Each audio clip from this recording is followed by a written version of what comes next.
How to log in kp.org email.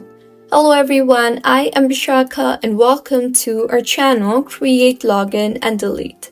I will take you through the step-by-step process on how to log in to kp.org email.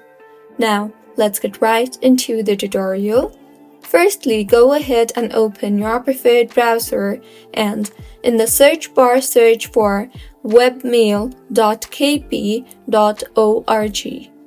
You will then be led to the login page, so go ahead and enter your email or phone number. Make sure to enter your work or school login credentials and not your personal login credentials. Once entered, tap on Next and you will be asked to enter your password. So go ahead and enter your password and tap on the Sign In button, and with this you will be signed in to kp.org email. So this is how you can log in to kp.org email. If you find this tutorial helpful, please like the video and do subscribe to our channel for more contents like this. Thank you for staying with us until the end.